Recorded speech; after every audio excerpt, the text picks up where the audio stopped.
Rashmin Kumar to the stage of the college union, Mr. Chikohimbau. Good evening, ladies and gentlemen. The school principal, members of the board, the special guests representing the various sporting organizations, parents, teachers, and of course the friends of the college.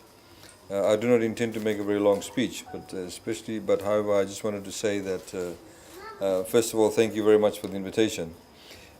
Sports, ladies and gentlemen, of course, as the principal has very eloquently stated, is actually a very much a uniting force. Sports not just in Fiji, but anywhere in the world, it brings nations together. We saw, for example, during the Cold War period, when we had USA and USSR loggerheads with each other, sports actually brought the individual sporting talent from those individual countries together.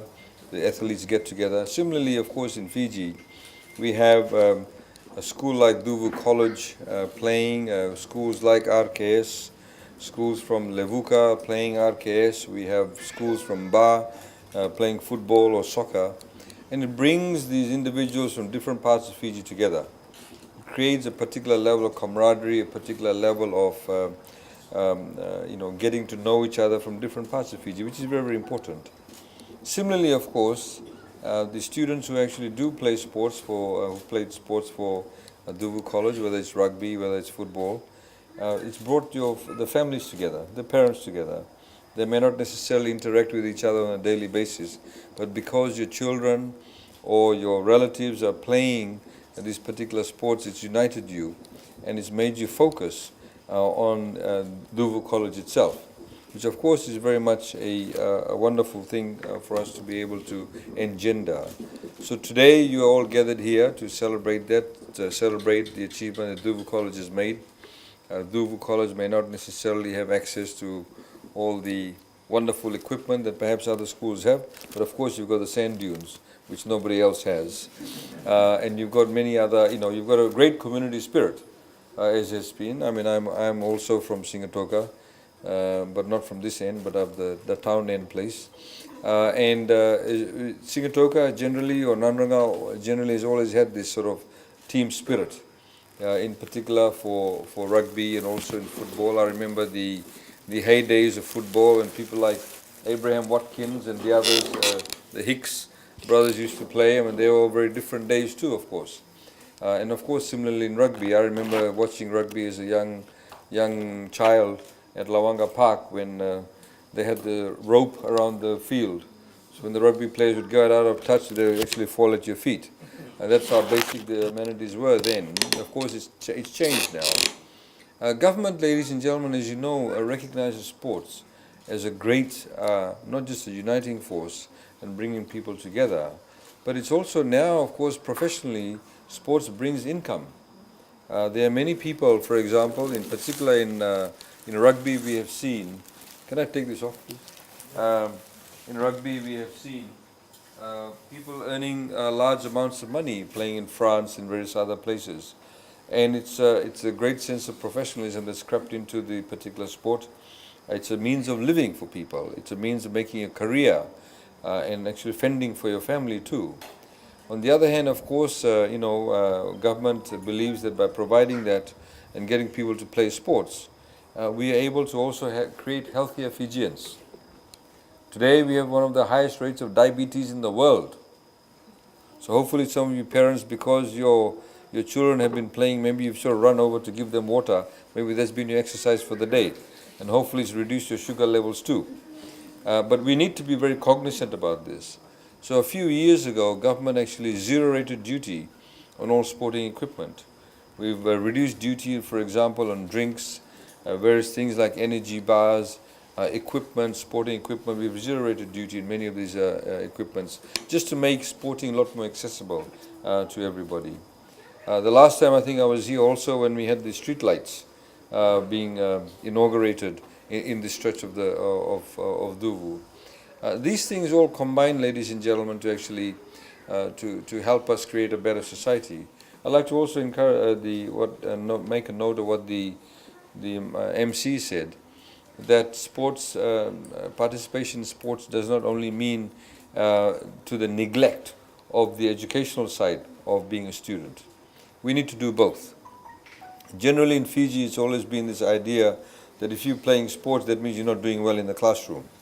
But you go to many parts of the world, I can tell you all the rugby greats, for example, in the Wallabies, they're lawyers and engineers. Doesn't mean that they can't play rugby. Doesn't mean they can't play football. So we must get that in our mindset, even as parents and as family members, that just because your son or your daughter plays a particular sport, that they cannot also do well in class. There used to be teachers I know used to say that if they don't do well in school, they say, what, you want to become a farmer? So it was also looked down as a profession too. So we must not look down on any profession. We must also understand that you can be good at sports, or you can participate in sports, but also do well in the classroom. And I think some teachers also need to understand that. So I think overall, ladies and gentlemen, I'd like to congratulate Cuvu College on this wonderful achievement in respect of how you've climbed up the ladder in the past few years, reached the finals of football, and also then reached the semis. I actually went down to watch the game. As soon as Cuvu lost, I left. But I took both my sons along too. But it's a great achievement, and hopefully, of course, God willing, you'll do a lot better next year. But even if you do not reach the finals, the fact that you're able to do the best you can, and it brings everybody together, makes the college a lot stronger, is exactly what it's all about. I'd like to also take this occasion to congratulate the school management. Many of the schools throughout Fiji actually have been created by school managements, faith-based organizations. A lot of them have actually labored and persevered and seen the schools grow. And without their hard work, many of the schools today would not exist. And of course, I'd like to also mention the government, as you know, has recently increased the salaries of teachers, head teachers, deputy head teachers, principals, vice principals, in recognition of their work, in recognition of their hard work, and the fact that we need to create a better working environment, better terms and conditions for our teachers. And that, of course, will incentivize them even further to do a lot better. From next year, of course, we then have individual assessments for teachers. So then you are able to then, high-performing teachers will get better rewarded than perhaps those others who may not necessarily do as well as the others. So again, the environment is very good. As you know, for parents, we now have free tuition, free education, all the way from early childhood, all the way up to year 13. If your children are now in the last few years of high school, please encourage them to go to university or to go to a technical college. Even those facilities are now, you can get a scholarship, or even you can get a tertiary education loan, which means, every Fijian child can have some form of qualification. For many, a few years ago, there was just a dream. There are so many times I've actually heard parents say to me, I wish that they had it in our time, I would have been able to, complete the education for my children. Or I wish I had it in my time so I could have finished school, or I could have gone to university. I've had so many women say to me that, there were 7 of us, so my father decided that the brothers would go to school because they could only afford school fees for 3 or 4, but the girls stayed home because they were going to get married in any case. So they ended up staying home. That's a reality. And that's what used to happen previously. But that no longer is the case now, and it should not be the case.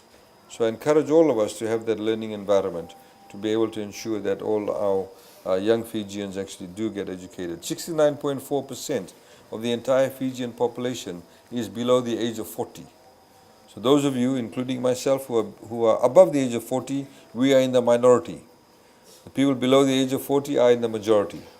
And we need to be able to give them all the right tools and right environment for them to actually do well for Fiji. Thank you very much for the invitation. I do have to leave early because I have to go to the CPA conference, but thank you very much for the invitation. And I wish you all the best, and thank you for all the parents and the friends of the students and friends of the parents, the community people who actually help create that environment and help your teams to do well. Thank you very much for that. Thank you. Team were the district winners. They went up to the quarterfinals at Lambasa. To present to our president of the board and the manager, Dr. Dhiren Lal,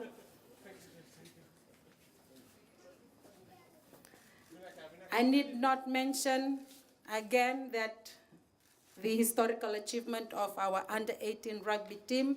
They've been making quick progress from 20. Then the Southwest zone winners, and they participated in the finals as well. Unfortunately, and I think Mrs. Cuvu was our team manager. Let's give a big round of applause.